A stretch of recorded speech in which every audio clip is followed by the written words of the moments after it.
ನಿತ್ಯಾನಂದ ಶ್ರೀವಾಸಾದಿ ಗೌರ ಭಕ್ತವೃಂದ ಹರೇ ಕೃಷ್ಣ ಕೃಷ್ಣ ಕೃಷ್ಣ ಹರೇ ಹರೇ ಹರೇ ರಾಮ ರಾಮ ರಾಮ ಹರೇ ಹರೇ.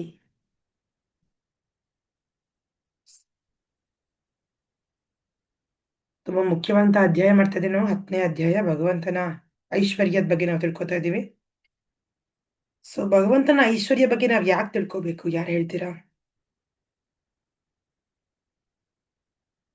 ಭಗವಂತನ ಐಶ್ವರ್ಯ ನಮಗೆ ಸಿಗತ್ತೆ ಅಂತನಾ? ಇಲ್ಲ ಮಾತಾಜಿ, ಮಾತಾಜಿ, ಇಲ್ಲ ಮಾತಾಜಿ, ಭಗವಂತನ ಐಶ್ವರ್ಯ ಬಗ್ಗೆ ತಿಳ್ಕೊಳ್ಳಿಕ್ಕೆ ಅಲ್ಲ ಮಾತಾಜಿ. ಓಕೆ. ಭಗವಂತನ ಐಶ್ವರ್ಯ ಬಗ್ಗೆ ಯಾಕೆ ಅರ್ಥ ಮಾಡ್ಕೋಬೇಕು? ಏನಿದೆ ಅದ್ರಲ್ಲಿ ತಿಳ್ಕೊಳ್ಳೋದ್ರಲ್ಲಿ? ಏನಿದೆ? ಇವಾಗ ನ್ಯೂಸ್ ಇದೆಯಪ್ಪ, ಇವಾಗ ಪ್ರಪಂಚದ ಬಗ್ಗೆ ನ್ಯೂಸ್ ನಮಗೆ ನ್ಯೂಸ್ ಪೇಪರ್ ಸಿಗತ್ತೆ. ಹೌದಾ? ವಿಷಯ ಸಿಗತ್ತೆ, ಪ್ರತಿದಿನ ನ್ಯೂಸ್ ಓದ್ತೀವಿ, ಸಮಾಚಾರ ಓದ್ತೀವಿ. ಏನಿವತ್ತು ಸಮಾಚಾರ ಅಂದ್ರೆ ಏನೋ ಒಂದು ಇರುತ್ತೆ ನಮ್ಗೆ ಸಮಾಚಾರ ಹೇಳಕ್ಕೆ. ಅದೇ ತರನ ಇದು ಕೂಡ? ಅಲ್ಲ ಮಾತಾಜಿ, ಮತ್ತೆ ಏನಿದ್ರಲ್ಲಿ ವಿಶೇಷ ಇದೆ? ಭಗವಂತನ ಪರಿಪೂರ್ಣ ಜ್ಞಾನವನ್ನ ಪಡೆಯಲು, ಹ್ಮ್ ಓಕೆ. ಭಗವಂತನ ಸೌಂದರ್ಯವನ್ನ ಪಡೆಯಲು, ಭಗವಂತನ ಭಗವಂತ ಶಿರಿಯನ್ನ ಪಡೆಯಲು, ಭಗವಂತನ ಕೀರ್ತಿಯನ್ನ ಪಡೆಯಲು. ಓಕೆ. ಮಾತಾಜಿ ಜನ ಹೇಳಿದ, ಸುಷ್ಮಿತಾ ಮಾತಾಜಿ, ತಂಗಿ ಮಾತಾಜಿ, ಸುಮಂಗ್ಲ ಮಾತಾಜಿ, ಭಗವಂತನ ಬಗ್ಗೆ ತಿಳ್ಕೊಂಡ್ರೆ ನಮ್ಗೆ ಭಗವಂತನ ಮೇಲೆ ನಮ್ಮ ಶ್ರದ್ಧೆ ತುಂಬಾ ಚೆನ್ನಾಗಿ ಬೆಳೆಯುತ್ತಲ್ವಾ? ನಾನೇ ಭಗವಂತ.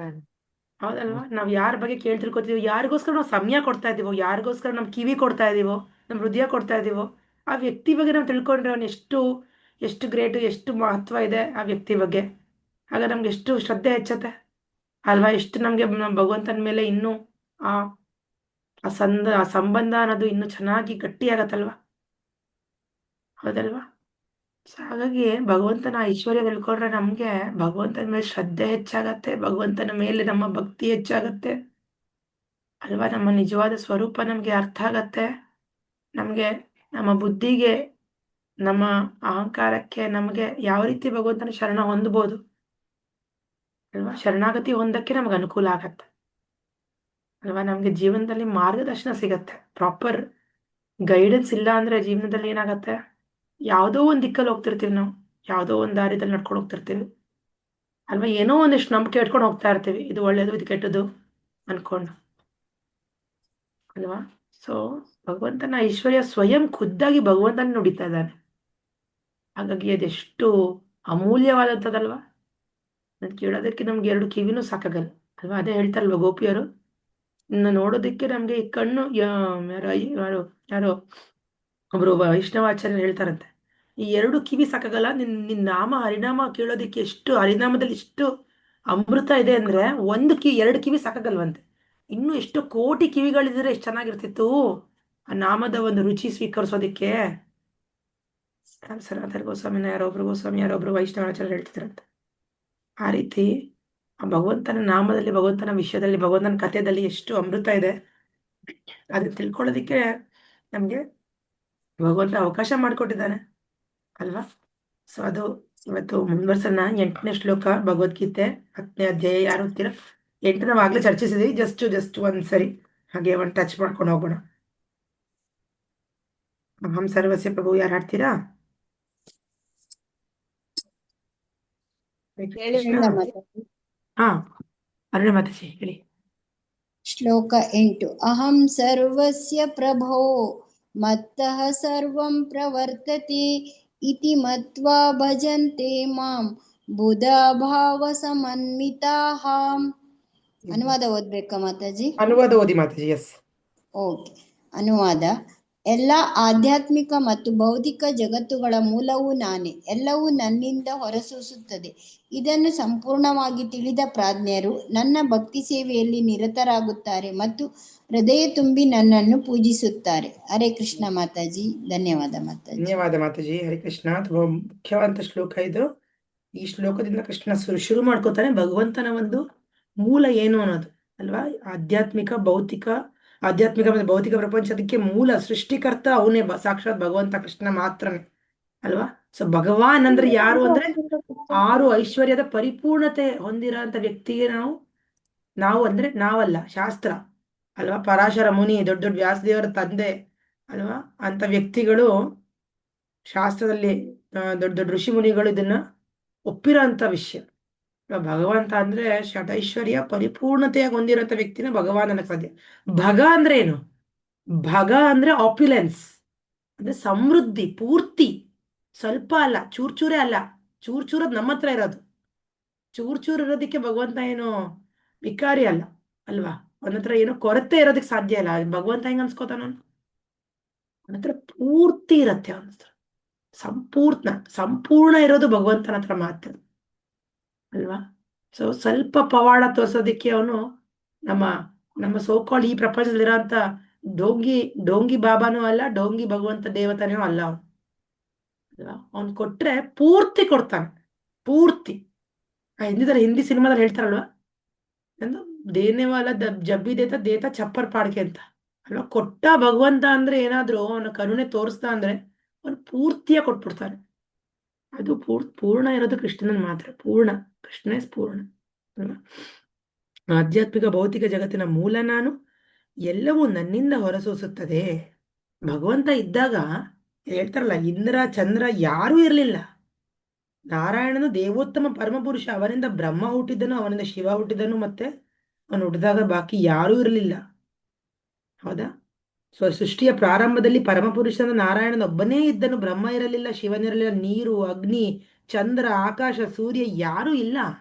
ಎಲ್ಲ ಅವನ ಶಕ್ತಿಯಿಂದ ಫಸ್ಟ್ ಹುಟ್ಟಿರೋದವರಲ್ಲ ಅಲ್ವಾ? ಅದು ಪವರ್ ಆಫ್ ಭಗವಂತ ಅಂದ್ರೆ. ಓಕೆ, ಈ ನಾರಾಯಣ ಇಲ್ಲಿ ಹೇಳ್ತಾ ಇರೋದು ಭೌತಿಕ ಸೃಷ್ಟಿ ಮಾಡೋದಕ್ಕೆ ಏನು ಕಾರಣೋದಕ ಸಾಯಿ ವಿಷ್ಣು ಅಲ್ವಾ? ಪುರುಷಾವತಾರ, ಮೊದಲನೇ ಪುರುಷಾವತಾರ. ಆ ಅವತಾರ ಕೂಡ ಬರ್ತಾ ಇರೋದು ಸಾಕ್ಷಾತ್ ಭಗವಂತ ಕೃಷ್ಣ ಇಂದ. ಆ ಆಧ್ಯಾತ್ಮಿಕ ಲೋಕದಲ್ಲಿರೋಂಥ ಒರಿಜಿನಲ್ ಕೃಷ್ಣ, ಅವತಾರಿ ಕೃಷ್ಣ ಏನಿದಾನೋ ಅವನಿಂದ ಬರ್ತಿರೋಂಥ ವಿಸ್ತಾರಗಳು ಇವರು. ಇವರೇ ಇವರೇ ಬ್ರಹ್ಮ ಶಿವನ್ಗಿಂತ ಎಷ್ಟೋ ಮೇಲಿದ್ದಾರೆ. ಅಂದ್ರೆ ಇನ್ ಕೃಷ್ಣನ್ ಬಗ್ಗೆ ಏನ್ ಮಾತಾಡಂಗೆ ಇಲ್ಲ.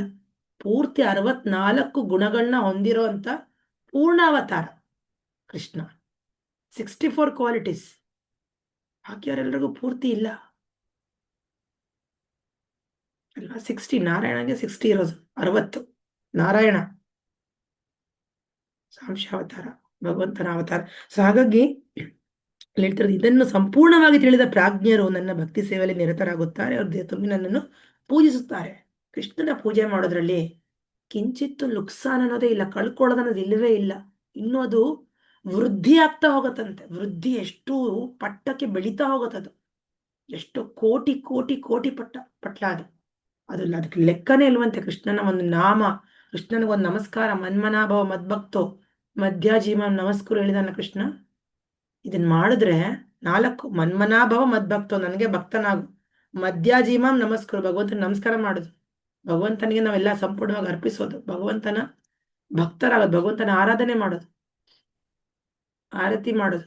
ಇದು ಮಾಡೋದ್ರಿಂದ ನಮ್ಮ ಪ್ರೋಗ್ರೆಸ್, ನಮ್ಮ ಬೆಳವಣಿಗೆ ಅಲ್ವಾ? ಜೀವಿ ಅನಂತ ಅನಂತ ಅನಂತ ಜನ್ಮದಿಂದ ಕಾಯ್ತಾ ಇದ್ದಾನೆ ಭಗವಂತನ ಸೇವೆ ಸಿಗೋದಕ್ಕೆ. ಆಕ್ಚುಲಿ ಇವತ್ತು ಪ್ರಭುಪಾದ ಲೆಕ್ಚರ್ ಹೇಳ್ತಾ ಇದ್ರು, ಜೀವಿ, ಪ್ರತಿಯೊಂದು ಜೀವಿ ಹೃದಯದಲ್ಲಿ ಇದೆ ಆ ಭಕ್ತಿ ಇದೆ, ಭಕ್ತಿ ಬೀಜ ಇದೆ. ಆದ್ರೆ ಅದು ಒಣಗೋಗಿದೆ. ಅದ್ರಲ್ಲಿ ಏನು ಶಕ್ತಿ ಇಲ್ಲ, ಸಾರ ಇಲ್ಲ. ಯಾಕಂದ್ರೆ ಅದಕ್ಕೆ ಸಾಕಷ್ಟು ಶಕ್ತಿ ಇಲ್ಲ, ನೀರು ಗೊಬ್ಬರ ಸಿಕ್ತಿಲ್ಲ. ಅದಕ್ಕೆ ಭೌತಿಕದ ಒಂದು ಪ್ರಪಂಚದಲ್ಲಿ ಇದ್ದೇ ಅದು ಬತ್ತೋಗಿದೆ. ಅದಕ್ಕೆ ಈ ಅಮೃತ, ಕೃಷ್ಣ ಕಥಾನ ಅಮೃತ ಸಿಕ್ಕಿದ್ರೆ ಅವಾಗ ಅದು ಆ ಚೇತನಕ್ಕೆ ಬರುತ್ತದು. ಸೊ ಅದು ಕೇವಲ ಒಂದು ಶುದ್ಧ ವೈಷ್ಣವರ ಸಾಂಗತ್ಯ ಬಂದಾಗ ಜೀವಿ ಅದು ಸಾಧ್ಯ ಅಲ್ಲ. ಬ್ರಹ್ಮಾಂಡ ಭ್ರಮಿತಕೋನು ಭಾಗ್ಯವಾನ್ ಜೀವ, ಗುರು ಕೃಷ್ಣ ಪ್ರಸಾದ ಪಾಯಿ ಭಕ್ತಿ ಲತಾ ಬೀಜ. ಬ್ರಹ್ಮಾಂಡನ ತಿರುಗ್ತಾ ಇದ್ದಾನೆ ಜೀವ, ಕೋಟಿ ಕೋಟಿ ಜನ್ಮದಿಂದ ಹುಡುಕ್ತಾ ಇದ್ದಾನೆ ಅವನು ಸಂತೋಷನ, ಮುಕ್ತಿನ, ಆ ಸಲ್ಯೂಷನ್ನ, ಪ್ರೇಮನ, ಆ ಸಂತೃಪ್ತಿನ. ಎಲ್ಲೂ ಇಲ್ಲ, ಯಾವ ಲೋಕದಲ್ಲೂ ಇಲ್ಲ. ಈ ಭೂಮಿ ಮೇಲೆ ಮಾತ್ರ ಅಲ್ಲ, ದೊಡ್ಡ ದೊಡ್ಡ ಸ್ವರ್ಗಲೋಕದಲ್ಲಿರೋ ವ್ಯಕ್ತಿಗಳಿಗೆ ಆ ಸಂತೃಪ್ತಿ ಇಲ್ಲ. ಅವರಿಗೆ ಕೃಷ್ಣನ ಭಕ್ತಿ ಸಿಗೋದಕ್ಕೆ ಪೂರ್ಣ ಭಾಗ್ಯ ಇಲ್ಲ ಅವರಿಗೆ. ಬಿಕಾಸ್ ಅವರೆಲ್ಲ ಭೌತಿಕದ ಗುಣಗಳ ಒಂದು ಪ್ರಭಾವದಿಂದ ಸಿಹಾಕೊಂಡು ಅವರು ಎಲ್ಲ ಪ್ಯೂರ್ ಡಿವೋಟಿಸ್ ಹಾಕಿ ಅವರಿಗೆ ಅನುಕೂಲ ಇಲ್ಲ. ದೇವತೆ ಲೋಕಗಳಲ್ಲಿ ತುಂಬಾ ಈಸಿ ಅಲ್ಲ. ಈಗ ಅಮೆರಿಕಾಗ ಹೋದ್ರೆ ಅನ್ಕೊಳ್ಳಿ, ದುಡಿಮೆ ಮಾಡೋದಕ್ಕೆ ಹೋದ್ರೆ ಅನ್ಕೊಳ್ಳಿ, ಏನ್ ಮಾಡ್ತಾರೆ ಅಲ್ಲಿ ಕುತ್ಕೊಂಡು ಏನಾರು ಪೂಜೆ ಪುರಸ್ಕಾರ ಮಾಡೋ ಕುತ್ಕೊಳ್ಳೋದು ಆಗತ್ತಾ ಅಲ್ಲಿ? ಅಲ್ಲಿ ಟೈಮೇ ಇಲ್ಲ. ಅಲ್ಲಿ ಹೋಗಿರೋದು ದುಡಿಮೆ ಮಾಡೋದಕ್ಕೆ, ನಿಮ್ಮ ದೇಶ ಮನೆ ತಾಯಿ ಇವೆಲ್ಲ ಎಲ್ಲ ಫ್ಯಾಮಿಲಿನೆಲ್ಲ ಬಿಟ್ಟು ಹೋಗಿರೋದು ದುಡಿಮೆ ಮಾಡೋದಕ್ಕೆ. ಅದನ್ನೇ ಮಾಡ್ತಿರ್ತಾರೆ ಕುತ್ಕೊಂಡು, ಅದನ್ನೇ ಮಾಡ್ಬೇಕಾಗತ್ತೆ ಅಲ್ವಾ. ಆದ್ರೆ ಸಿಗ್ತಾರ ಸಂತೃಪ್ತಿ ಬಗ್ಗೆ ಕೇಳಕ್ಕಾಗಲ್ಲ, ದುಡಿಮೆ ಮಾಡ್ತಾ ಇದಾರೆ ಅಷ್ಟೆ ಅಲ್ವಾ. ಸಂತೃಪ್ತಿ ಇದೆಯಾ ಅಂದ್ರೆ ನಮ್ಮನೆ ಚೆನ್ನಾಗಿದ್ಯಪ್ಪ, ನಮ್ಮಮ್ಮ ಮಾಡೋ ಅನ್ನ ಸಾರೇ ಸಾಕು ಅಂತೀವಿ ಅಲ್ವಾ. ಆದ್ರೆ ಅಲ್ಲ ಸಿಗೋದಿಲ್ಲ. ಹಂಗೆ ಎಲ್ಲ ದೇವತೆಗಳಿಗೂ ಬೇಕಾದಷ್ಟಿದೆ ದೇವಲೋಕಗಳಲ್ಲಿ ಅಲ್ವಾ. ಆದ್ರೆ ಈ ಭಗವಂತನ ಭಕ್ತಿ ಸೇವೆ ಮಾಡೋದಕ್ಕೆ ಅವಕಾಶ ಯಾರಿಗೂ ಇಲ್ಲ. ಅದು ಕೇವಲ ಭಗವಂತನ ಶುದ್ಧ ಭಕ್ತರ ಸಾಂಗತ್ಯದಲ್ಲಿ ಮಾತ್ರ ಸಿಗತ್ತೆ. ಓಕೆ, ಸೊ ಇವತ್ತು 9ನೇ ಶ್ಲೋಕಕ್ಕೆ ಹೋಗೋಣ. ಒಳ್ಳೆ ಸೂಪರ್ ಶ್ಲೋಕ ಇದು. ಅಹಂ ಆಯ್ತಲ್ಲ ಇದು. ಮಚ್ಚಿತ್ತ ಮದ್ಗತ ಪ್ರಾಣ ಬೋಧಯಂತಹ ಪರಸ್ಪರಂ ಕಥಯಂತಶ್ಚ ಮಾಂ ನಿತ್ಯಂ ತುಷ್ಯಂತಿ ಚ ರಮಂತಿ ಚ. ಯಾರಾದ್ರೂ ಶ್ಲೋಕ ಹೇಳ್ತೀರಾ ಮಾತಾಜಿ? ಯಾರು ಮಾಡಿಲ್ವೋ ಇದ್ರ? ಗೀತಾ ಮಾತಾಜಿ, ರಾಧಿಕಾ ಮಾತಾಜಿ, ಸಂಗೀತಾ ಮಾತಾಜಿ, ಹೇಳಿ ಮಾತಾಜಿ. ಸುಷ್ಮಿತಾ ಮಾತಾಜಿ, ಎಸ್ ಮಾತಾಜಿ, ಸುಮಂಗಳ ಮಾತಾಜಿ ಆಡಿ. ಹ. ಮಚ್ಚಿತ್ ಮದ್ಗತ್ ಪ್ರಾಣ ಬೋಧಯಂತಿ ಪರಸ್ಪರಂ ಬೋಧಯಂತ. ಕಥಯಂತ ಮಾಂ ನಿತ್ಯಂ ಪುಷ್ಯಂತಿ ಚ ರಮಾಂತಿ ಚ. ಹ್ಮ್ ಮತ್ತೆ ಪ್ರೇಮ ಮಾತಾಜಿ ಅನುವಾದ ಹೇಳ್ತೀರಾ? ಪ್ರೇಮ ಮಾತಾಜಿ.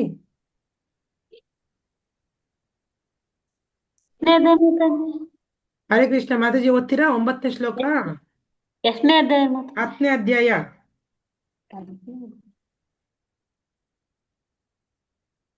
ಇದು ಯಾರಿಗಾರು ಹೇಳ್ರಿ, ಈಗ ಹೇಳ್ತೇನೆ ನೋಡ್ಕೊಂಡು. ಯಾರು ಆಡ್ತೀರಾ ಮಾತಾಜಿ? ಯಾರು ಹಿಡಿದಿರೋ? ಸುಧಾ ಪವಾರ್ ಮಾತಾಜಿ. ಹರೇ ಕೃಷ್ಣ ಮಾತಾಜಿ. ಹರೇ ಕೃಷ್ಣ. ಮಚ್ಚಿತಾಮತ್ಮ ಪ್ರಾಣಾಂ ಬೋಧಯನ್ಯ ಪರಸ್ಪರಂ ಸಟಾಯ ಕಥಯಂತಶ್ಚ ಮಾಂ ನಿತ್ಯಂ ಕಥಯಶ್ಚ ಮಾಂ ನಿತ್ಯಂ ತುಷ್ಟಿದಂ ತುಷ್ಯಂತಿ ರಮೇತಿ ಚ. ತುಷ್ಯಂತಿ ಚ ರಮಂತಿ ಚ. ಸ್ವಲ್ಪ ಕಷ್ಟ ಇದೆ. ತುಷ್ಟಿನಿ ಚ ತುಷ್ಯಂತಿ ತುಷ್ಯಂತಿ ತುಷ್ಯಂತಿ ಚ ಚ ರಮೇತಿ ರಮಂತಿ ಚ. ರಮೇತಿ ಚ. ಚ ಹರೇ ಕೃಷ್ಣ ಮಾತಾಜಿ. ಓಕೆ. ಯಾರು ಇದು ವರ್ಡ್ ಟು ವರ್ಡ್ ಮೀನಿಂಗ್ ಗೊತ್ತೀರಾ? ವರ್ಡ್ ಟು ವರ್ಡ್ ಮೀನಿಂಗ್ ಮಚ್ಚಿತ್ತಃ ಅಂದ್ರೆ ನನ್ನಲ್ಲಿ ಪೂರ್ಣ ಮನಸ್ಸಿನವರಾಗಿ. ಓದ್ರಿ ಮಾತಾಜಿ. ಆ ಓದ್ಲಿ ಮಾತಾಡಿ. ಪ್ರೇಮ ಮಾತಾಜಿ ಓದಿ, ಪ್ರೇಮ ಮಾತಾಜಿ ಓದಿ. ಅನುವಾದ ಓದ್ಲಿರಿ. ಅನುವಾದಕ್ಕಿಂತ ಮುಂಚೆ ಇದೆಯಲ್ವಾ ವರ್ಡ್ ಟು ವರ್ಡ್ ಮೀನಿಂಗು, ಪ್ರತಿಯೊಂದು ಪದದ ಅರ್ಥ ಇದೆಯಲ್ಲ, ಅದು ಓದಿ. ಚಿಂತಾಮಗ್ರತಾ ಪ್ರಾಣಾನ್ ಬೋಧಯಂತ ಪರಸ್ಪರಂ ಕಥಯಂತಶ್ಚ ಮಾಂ ನಿತ್ಯಂ ತುಷ್ಯಂತಿ ಚ ರಮಂತಿ ಚ. ಹರೇ ಕೃಷ್ಣ. ಅನುವಾದ ಓದ್ಲಿ ಮತ್ತೆ. ಓದಿ. ನನ್ನ ಪರಿಶುದ್ಧ ಭಕ್ತರ ಯೋಚನೆಗಳು ನನ್ನಲ್ಲಿ ನೆಲೆಸಿರುತ್ತವೆ.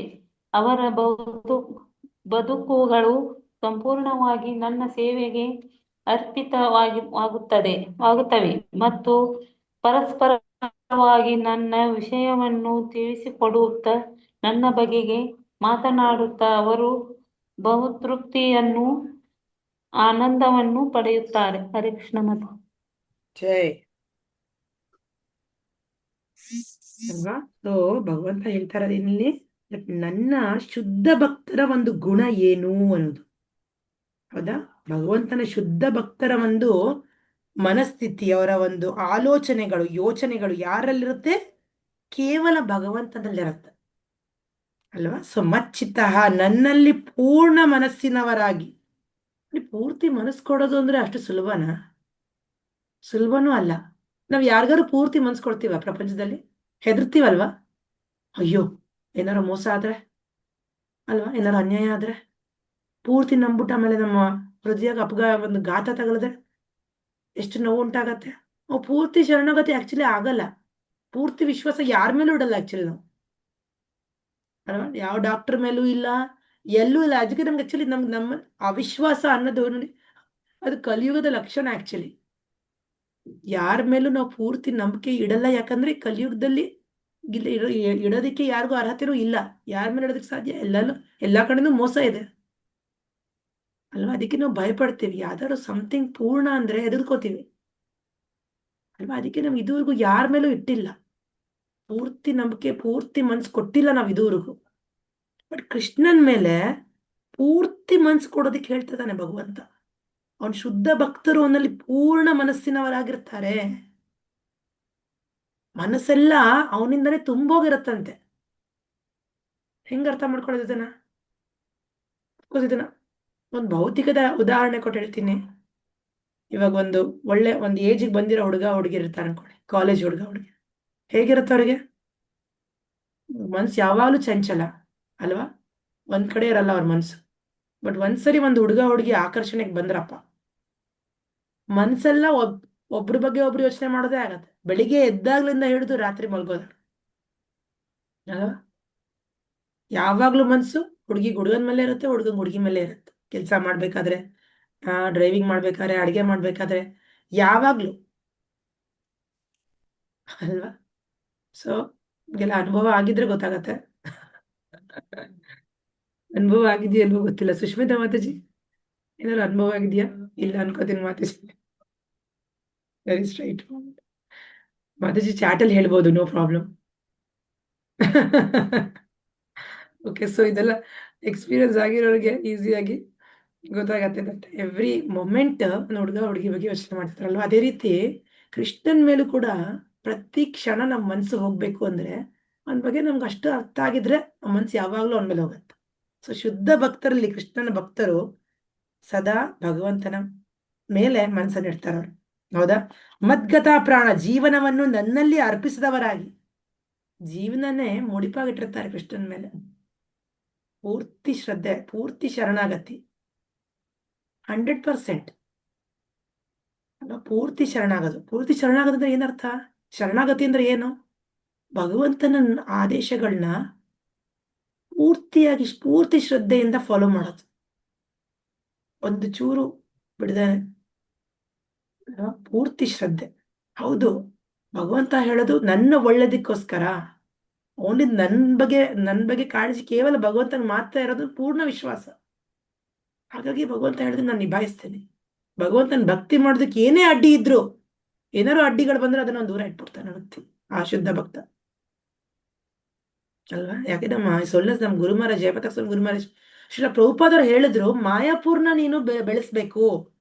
ಚೈತನ್ಯ ಮಹಾಪ್ರಭು ಹುಟ್ಟಿರುವಂತ ಈ ಧಾಮ ಏನಿದೆಯೋ ಮಾಯಾಪುರ, ನವದ್ವೀಪ ಧಾಮ, ಇದನ್ನ ನೀನು ಬೆಳೆಸ್ಬೇಕು ಅಂತ ಹೇಳಿದ್ರು. ಒಂದು ಜವಾಬ್ದಾರಿ ಹಚ್ಚಿದ್ರು. ಅವರೆಲ್ಲಿ ಮಿಲ್ವಾಕಿ ಅಮೆರಿಕನ್ ಸಿಟಿಸನ್ಶಿಪ್ ಇರೋ ಅಂತ ವ್ಯಕ್ತಿಯವರು ನಮ್ ಗುರು ಮಹಾರಾಜ್. ಅದನ್ನ ಅವ್ರು ಬಿಟ್ಟೇ ಬಿಟ್ರು. ಇಂಡಿಯನ್ ಸಿಟಿಸನ್ಶಿಪ್ ತಗೊಂಡ್ರು. ಅವರು ಇಂಡಿಯನ್ ಸಿಟಿಸನ್ಶಿಪ್ ತಗೊಂಡ್ಬಿಟ್ಟು ಅವರು ಇಲ್ಲಿ ಬಂದು ಮಾಯಾಪುರಲ್ಲಿ ಬಂದು ಅದು ಅವ್ರು ಬಂದಾಗ ಅದೇನೋ ಇವತ್ತು ಹೆಂಗಿದೆಯೋ ಆ ಥರ ಇರಲಿಲ್ಲ. ಅವ್ರು ಶುರುದಲ್ಲಿ, ಈಗ 50 ವರ್ಷ ಕೆಳಗಡೆ ಅವ್ರು ಬಂದಾಗ ಒಂದು ಊರಾಚೆ ಹೆಂಗಿರುತ್ತೆ ನೋಡಿ. ಒಂದು ಊರಾಚೆ, ನಾವು ಊರಿಂದ ಊರು ಹೋಗ್ಬೇಕಾದ್ರೆ ಊರಾಚೆ ಹೆಂಗಿರುತ್ತೆ?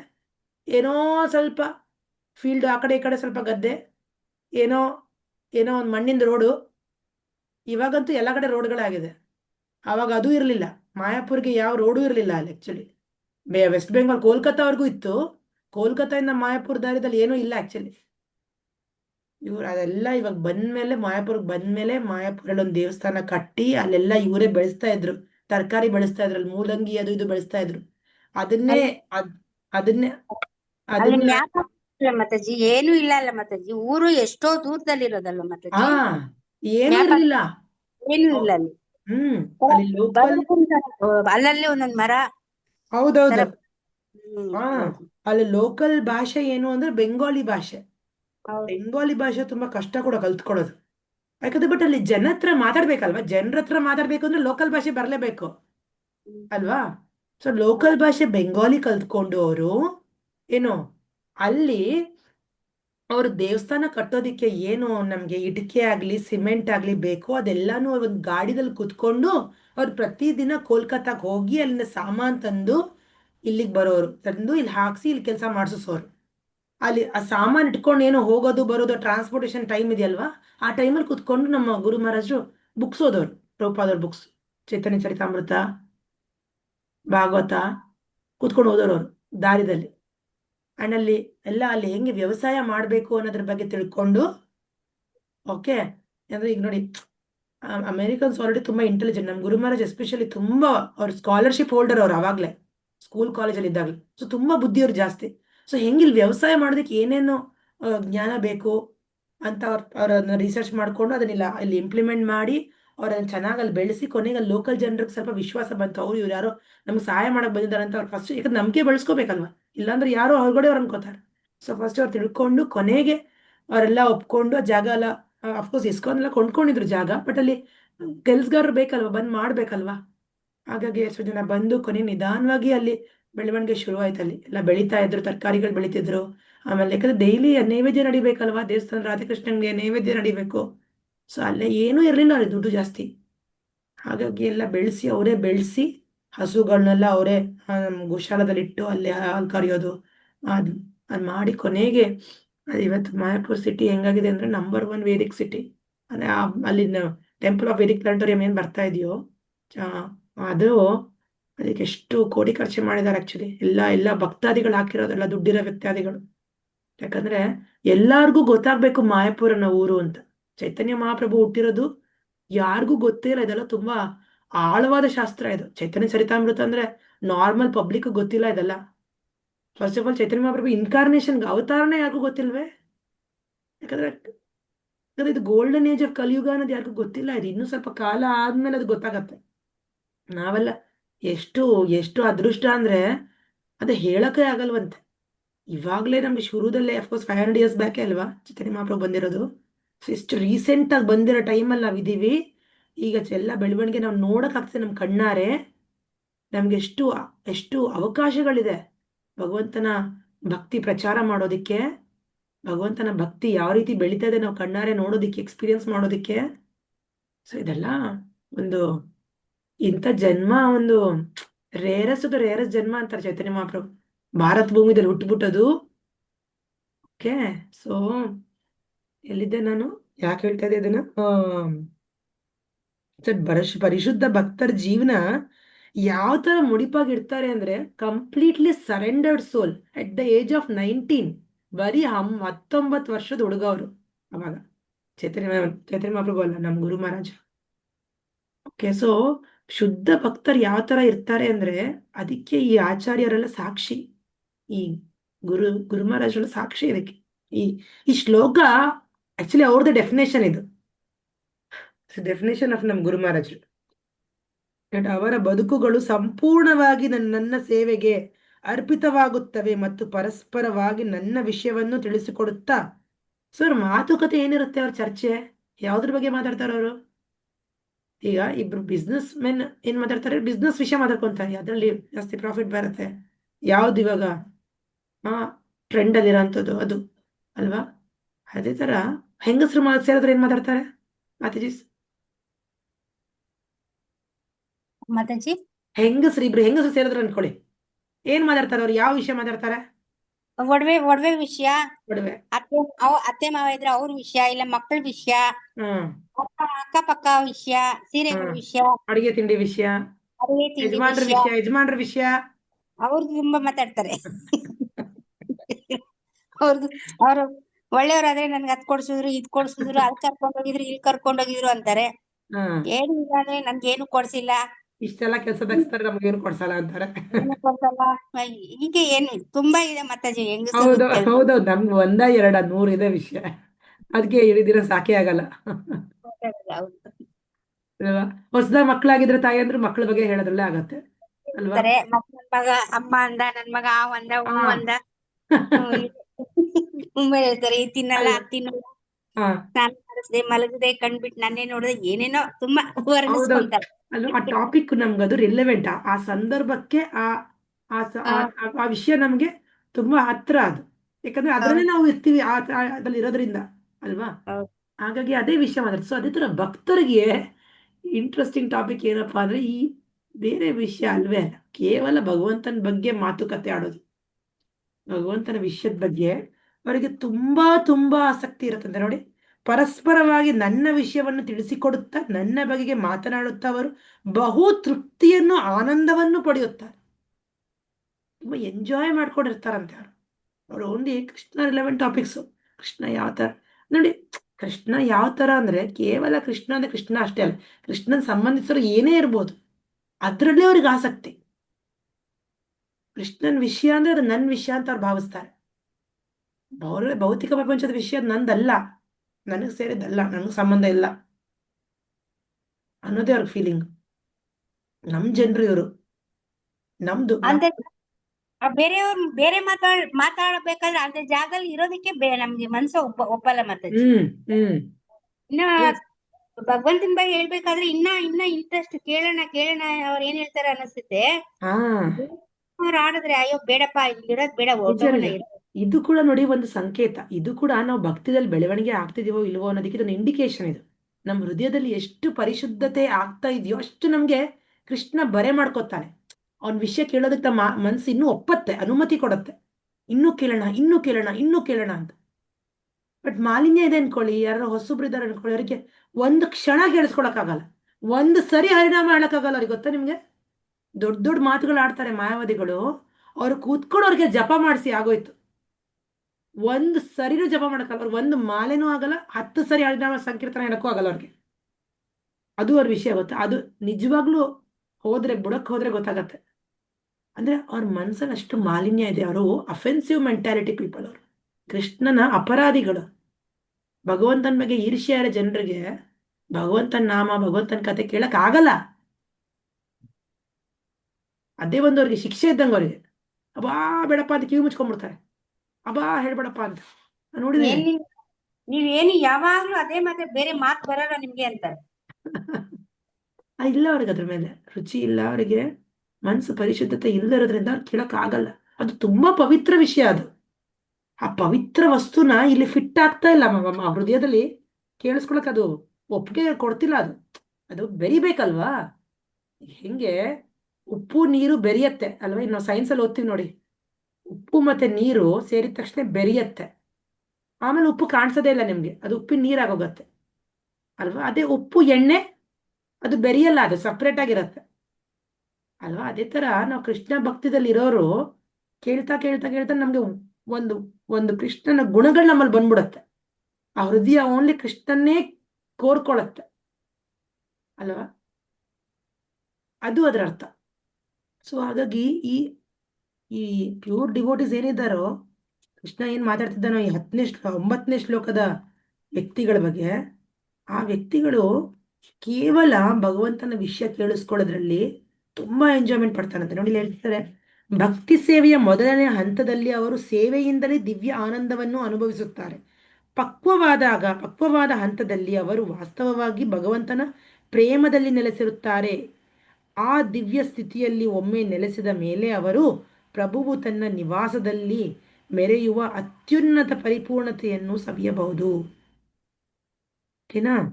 ಸೊ ಆಧ್ಯಾತ್ಮಿಕ ಭಕ್ತಿಪೂರ್ವಕ ಸೇವೆಯನ್ನು ಚೈತನ್ಯ ಮಹಾಪ್ರಭುಗಳು ಜೀವಿಯ ಹೃದಯದಲ್ಲಿ ಒಂದು ಬೀಜವನ್ನು ಬಿತ್ತುವುದಕ್ಕೆ ಹೋಲಿಸುತ್ತಾರೆ. ಹೇಳಿದ್ನಲ್ವಾ, ಬ್ರಹ್ಮಾಂಡ ಭ್ರಮಿತಕ್ಕೊನ್ನು ಭಾಗ್ಯವಾನ್ ಜೀವ ಗುರು ಕೃಷ್ಣ ಪ್ರಸಾದ ಪೈ ಭಕ್ತಿಲತಾ ಬೀಜ. ಸೊ ಬೀಜ ಅನ್ನೋದಕ್ಕೆ ಭಕ್ತಿ ಬೀಜಕ್ಕೆ ಹೋಲಿಸ್ತಾರೆ ಚೈತನ್ಯ ಮಹಾಪ್ರಭು. ಭಗವಂತನ ಭಕ್ತಿ ಸೇವೆ ಅಂದ್ರೆ. ಸೊ ಶುರುದಲ್ಲಿ ನಾವು ಸೇವೆನ ತುಂಬಾ ಎಂಜಾಯ್ ಮಾಡ್ತೀವಿ, ಬಟ್ ಸೇವೆ ಮಾಡ್ತಾ ಮಾಡ್ತಾ ಮಾಡ್ತಾ ಮಾಡ್ತಾ ಅದು ನಮ್ಮ ನ್ಯಾಚುರಲ್ ಸ್ವರೂಪ ಆಗ್ಬಿಡುತ್ತೆ, ಸಹಜ ರೂಪ ತಗೊಂಡ್ಬಿಡುತ್ತೆ ಅದು. ಅಂದ್ರೆ ಅದು ಮಾಡ್ದೆ ನಮ್ಗೆ ಇರಕ್ಕೆ ಆಗಲ್ಲ. ಕೃಷ್ಣನಿಗೆ ನೈವೇದ್ಯ ಕೊಡದೆ ನಾನು ತಿನ್ನಕ್ಕಾಗಲ್ಲ. ಕೃಷ್ಣನಿಗೆ ಅರ್ಪಿಸಿಲ್ದರ ಆಹಾರನ ನನ್ನ ಬಾಯಲ್ಲಿ ಹೆಂಗಿಟ್ಕೊಳ್ಳಿ, ಇದು ನಮ್ಮ ಮನಸ್ಸು ಯೋಚನೆ ಮಾಡಕ್ ಶುರು ಮಾಡತ್ತೆ.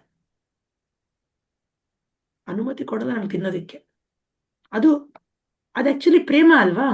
ಶುರುದಲ್ಲಿ ನಾವು ಮೆಕ್ಯಾನಿಕಲ್ ಆಗಿ ಭಗವಂತನಿಗೆ ಕೊಟ್ಟು ತಿಂತೀವಿ, ಭಗವಂತನಿಗೆ ಕೊಟ್ಟು ತಿಂತೀನಿ, ಭಗವಂತನಿಗೆ ಕೊಟ್ಟು ತಿಂತೀನಿ, ಮಾಡ್ತಾ ಮಾಡ್ತಾ ಮಾಡ್ತಾ ಅದು ನಮ್ಮ ರಿಯಲ್ ಸ್ವರೂಪ ತಗೊಂಡ್ಬಿಡತ್ತದು ಅಲ್ವಾ? ಜಸ್ಟ್ ಲೈಕ್ ಒಂದು ಗಂಡ ಹೆಂಡತಿ ಸಂಬಂಧನೂ ಹಾಗೆ ಅಲ್ವಾ? ಶುರುದಲ್ಲಿ ಒಬ್ರಿಗೊಬ್ರು ಪರಿಚಯ ಇಲ್ಲ ಅಲ್ವಾ?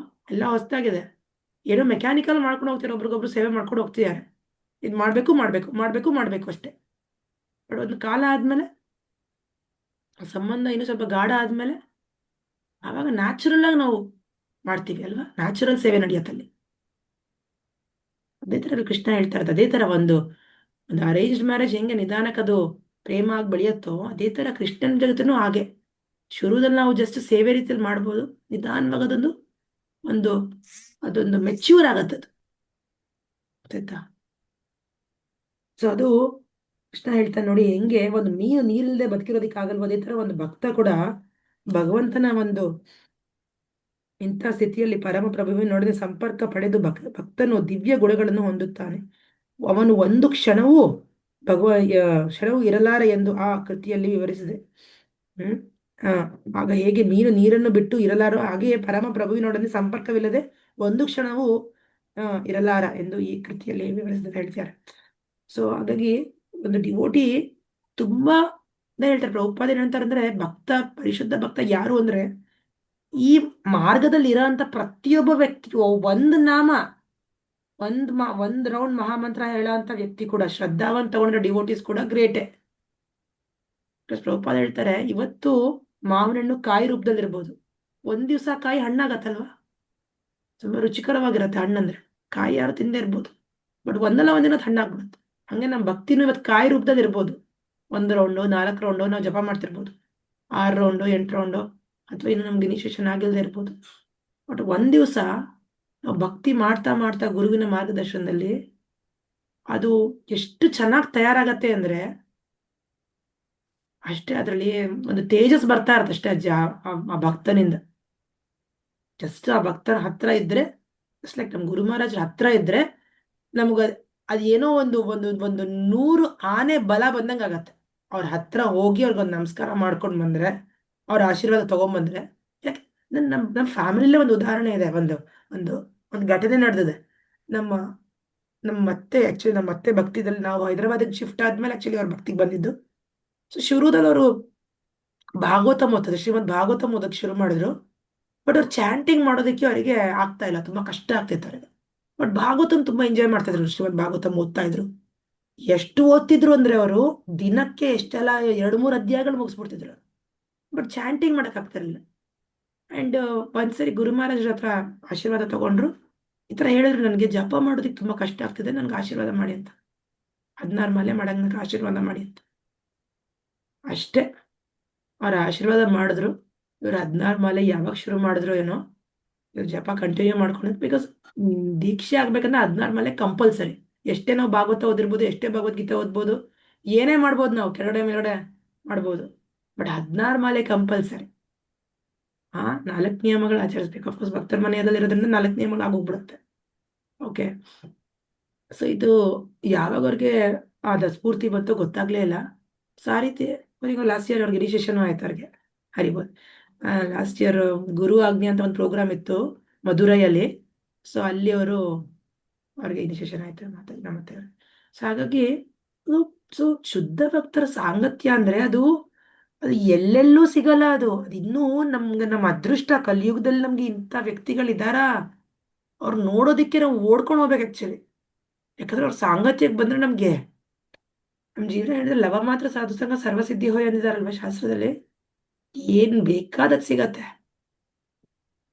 ಸೊ ಪ್ಯೂರ್ ಡಿವೋಟಿಸ್ ಅಂದ್ರೆ ಕೃಷ್ಣನ ಪ್ರತಿನಿಧಿಗಳು. ಅವರು ಕೃಷ್ಣನ ಪ್ರತಿನಿಧಿಗಳು ಅಂದ್ರೆ ಕೃಷ್ಣನೇ ಅವ್ರನ್ನ ಕಳ್ಸಿರೋದು ಬದ್ಧ ಜೀವಿಗಳನ್ನ ಉದ್ಧರಿಸೋದಿಕ್ಕೆ.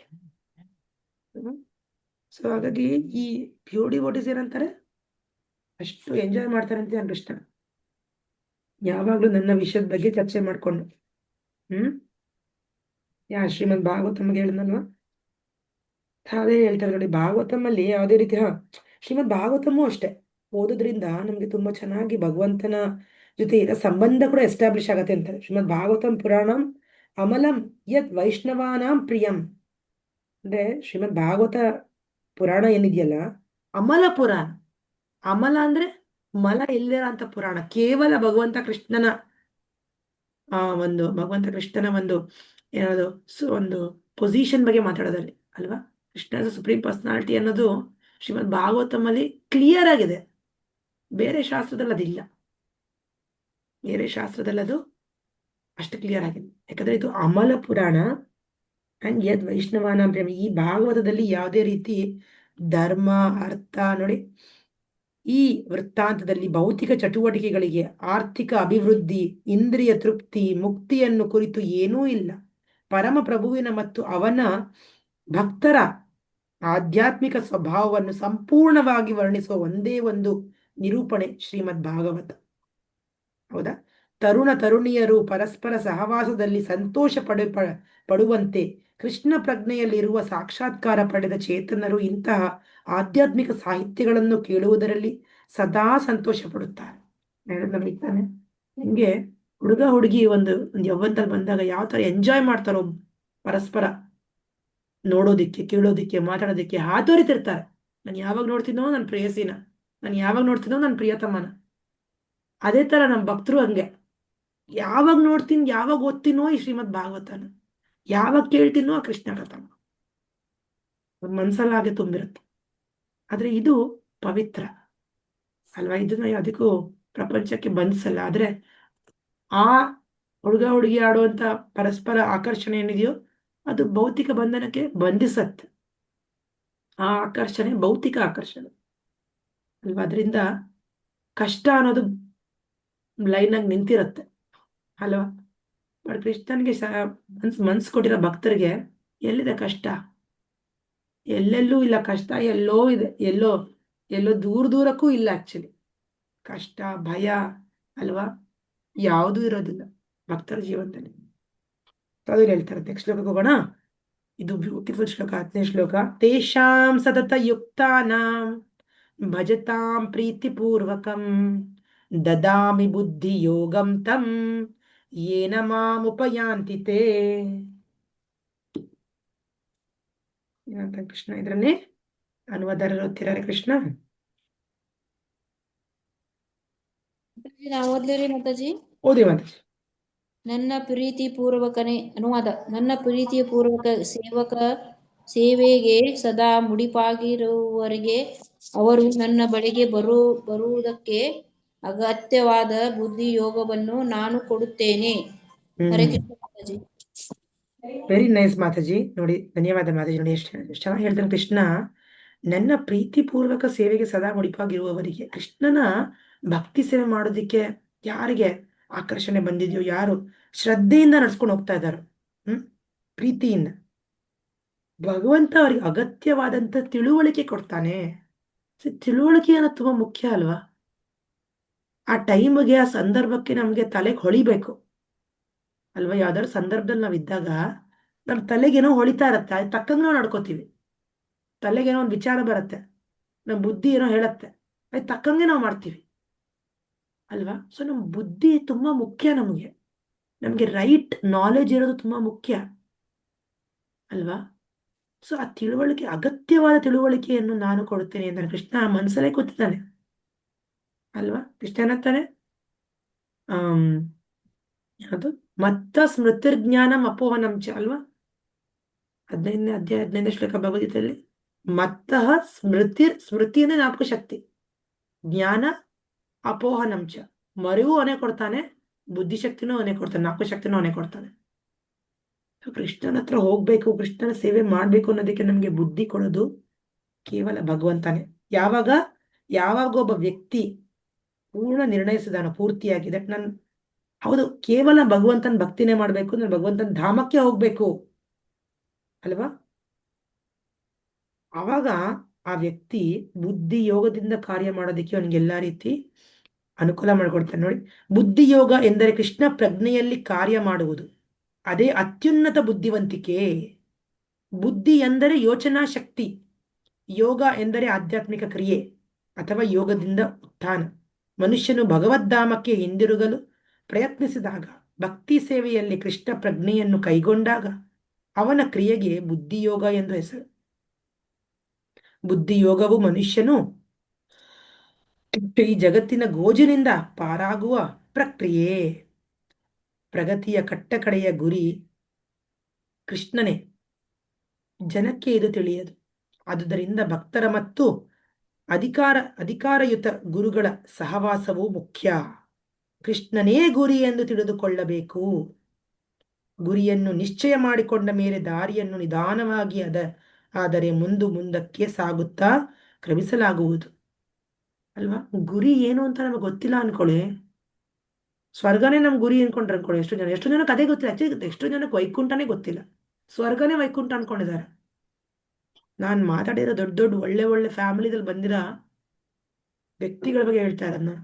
ಮನೆಯಲ್ಲಿ ಪೂಜೆ ಪುನಸ್ಕಾರ ಸಂಸ್ಕಾರ ಎಲ್ಲ ಇರೋಂಥ ವ್ಯಕ್ತಿಗಳಿಗೆ ಆಧ್ಯಾತ್ಮಿಕ ಲೋಕದ ಬಗ್ಗೆ ಏನೋ ಜ್ಞಾನನೇ ಇಲ್ಲ.